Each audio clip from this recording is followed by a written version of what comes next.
जय छठी मैया, जय सूर्य देव। दोस्तों, अगर आप भी चाहते हैं सुख समृद्धि, संतान सुख और हर मनोकामना पूरी हो जाए, तो इस पवित्र छठ पूजा की कथा को अंत तक जरूर सुने। कहा जाता है, जो सच्चे मन से छठी मैया का व्रत करता है, उसकी हर इच्छा पूरी होती है। वीडियो को शुरू करने से पहले चैनल को सब्सक्राइब जरूर करें और कमेंट में लिखें जय छठी मैया। तो आइए राजा प्रियव्रत की कहानी सुनते हैं। बहुत समय पहले एक राजा थे प्रियव्रत, उनकी रानी थी मालिनी। दोनों बहुत दुखी थे क्योंकि उनकी कोई संतान नहीं थी। उन्होंने कई यज्ञ, पूजा और उपाय किए, लेकिन कोई फल नहीं मिला। एक दिन महर्षि कश्यप ने उन्हें पुत्रेष्टि यज्ञ करने की सलाह दी। यज्ञ के बाद रानी को पुत्र प्राप्त हुआ, लेकिन दुर्भाग्य से वह बच्चा मृत पैदा हुआ। राजा यह दुख सह नहीं पाए और अपने पुत्र के शव को लेकर शमशान जाने लगे। तभी वहां एक दिव्य प्रकाश हुआ और प्रकट हुई छठी मैया। उन्होंने कहा, मैं सृष्टि की षष्ठी देवी हूँ। मेरी पूजा करने से संतान सुख प्राप्त होता है। राजा ने पूरे विधि विधान से छठ व्रत किया और उनकी गोद फिर से भर गई। तभी से छठ पूजा की परंपरा शुरू हुई। तो दोस्तों, अब आपको सुनाने जा रहे हैं द्रौपदी और वनवास से जुड़ी एक ऐसी कथा जिसे सुनने मात्र से जीवन के दुख दूर होते हैं और किस्मत बदल जाती है। वीडियो को अंत तक जरूर देखें और कमेंट में लिखें जय छठी मैया। महाभारत काल की बात है, जब पांडवों का जीवन बहुत कठिन दौर से गुजर रहा था। युधिष्ठिर ने जुए में सब कुछ हार दिया था, राज्य, धन और यहाँ तक कि अपने भाइयों और पत्नी को भी। कौरवों ने उन्हें 12 साल का वनवास और 1 साल का अज्ञातवास दिया। पांडव जंगलों में भटक रहे थे। भोजन की कमी, दुख और अपमान, हर तरफ से परेशानी थी। द्रौपदी यह सब देखकर बहुत दुखी हुई थी। उन्होंने भगवान से प्रार्थना की, हे प्रभु, क्या हमारे जीवन में फिर कभी सुख आएगा? उनकी आंखों में आंसू थे और मन में केवल एक ही सवाल, हमारी गलती क्या थी? एक दिन एक महात्मा वहां आए। उन्होंने द्रौपदी को समझाया, हे देवी, यदि आप सच्चे मन से सूर्य देव और छठी मैया व्रत करेंगी तो आपके सारे दुख दूर हो जाएंगे। उन्होंने छठ व्रत की पूरी विधि बताई। 36 घंटे का निर्जला व्रत, सूर्य को अर्घ्य देना, शुद्धता और नियम का पालन। द्रौपदी ने पूरी श्रद्धा से छठ व्रत रखा। बिना पानी के उपवास, नदी के किनारे खड़े होकर सूर्य को अर्घ्य दिया। पूरे नियम और भक्ति से पूजा की। उनकी भक्ति इतनी सच्ची थी कि पूरा वातावरण पवित्र हो गया। छठी मैया उनकी भक्ति से प्रसन्न हुई।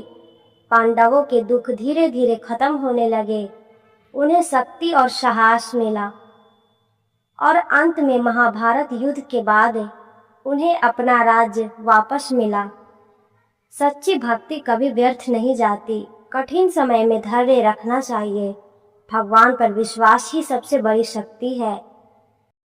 अगर आप भी चाहते हैं कि आपके जीवन के दुख दूर हो जाए, तो छठी मैया पर विश्वास रखें। कमेंट में लिखें जय छठी मैया। वीडियो को लाइक और शेयर करें। जय सूर्यदेव, जय छठी मैया।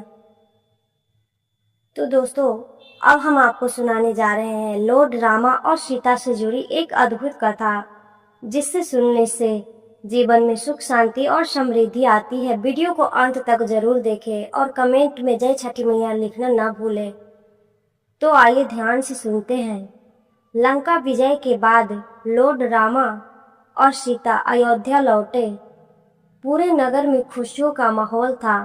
हर तरफ दीप जलाए गए, लोग नाच गा रहे थे।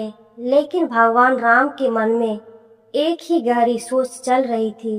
इतनी बड़ी विजय के बाद भी हमें ईश्वर का आभार व्यक्त करना चाहिए। सीता ने कहा, प्रभु हमें सूर्य देव की पूजा करनी चाहिए। उन्होंने बताया कि सूर्य देव ही जीवन के आधार है और उनकी कृपा से ही सब संभव हुआ। तब लॉर्ड राम ने निर्णय लिया कि वे और सीता मिलकर छठ व्रत करेंगे। उन्होंने पूरी विधि विधान से व्रत की तैयारी शुरू की। शुद्धता, नियम और सच्ची भक्ति। छठ पूजा का दिन आया। सीता ने निर्जला व्रत रखा, नदी के किनारे खड़े होकर सूर्य को अर्घ्य दिया, पूरी श्रद्धा और भक्ति से पूजा की। लॉर्ड रामा भी उनके साथ थे। पूरा वातावरण भक्ति में डूब गया। सूर्य की किरणें पानी में चमक रही थी। सूर्य देव उनकी भक्ति से प्रसन्न हुए। अयोध्या में सुख समृद्धि आई। राज्य में शांति और खुशहाली फैल गई। राम राज्य की स्थापना हुई। सफलता के बाद भी ईश्वर को नहीं भूलना चाहिए। सच्ची भक्ति से हर काम सफल होता है। सूर्य देव जीवन का आधार है। दोस्तों, आज हम आपको सुनाने जा रहे हैं एक ऐसी कथा जो हमें सिखाती है कि सच्ची भक्ति में कितनी शक्ति होती है। यह कहानी है एक गरीब महिला की, जिसके पास कुछ भी नहीं था, लेकिन विश्वास बहुत बड़ा था। तो वीडियो को अंत तक जरूर देखें। कमेंट में जय छठी मैया लिखना बिल्कुल भी ना भूलें। तो आइए शुरू करते हैं। एक छोटे से गांव में एक बहुत गरीब महिला रहती थी। उसके पास न अच्छे कपड़े थे, न खाने के लिए भरपूर भोजन। वह दिन रात मेहनत करती, लेकिन फिर भी जीवन कठिन था। गांव के लोग छठ पूजा की तैयारी कर रहे थे। हर घर में खुशियां थी, लेकिन उस महिला के घर में सन्नाटा था। महिला सोच रही थी, क्या मैं भी छठी मैया का व्रत कर सकती हूँ? लेकिन उसके पास न फल थे, न प्रसाद बनाने का सामान। गांव के कुछ लोग उसका मजाक उड़ाने लगे। अरे तुम्हारे बस की बात नहीं है ये व्रत। लेकिन उसने हार नहीं मानी।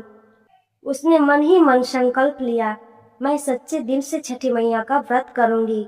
उसने जो थोड़ा बहुत था उसी से प्रसाद तैयार किया, मिट्टी का दिया जलाया और पूरी श्रद्धा से व्रत शुरू किया।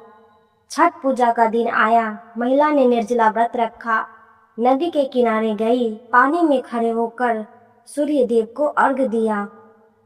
उसकी आंखों में आंसू थे, लेकिन दिल में अटूट विश्वास था। पूरा गांव उसे देख रहा था। छठी मैया उसकी सच्ची भक्ति से प्रसन्न हुई। धीरे धीरे उसके जीवन में बदलाव आने लगा। उसके घर में खुशियां आने लगी। गरीबी दूर हो गई। गांव के लोग हैरान रह गए। भगवान को धन नहीं, सच्ची भक्ति चाहिए। विश्वास सबसे बड़ी ताकत है। कभी किसी गरीब का मजाक नहीं उड़ाना चाहिए।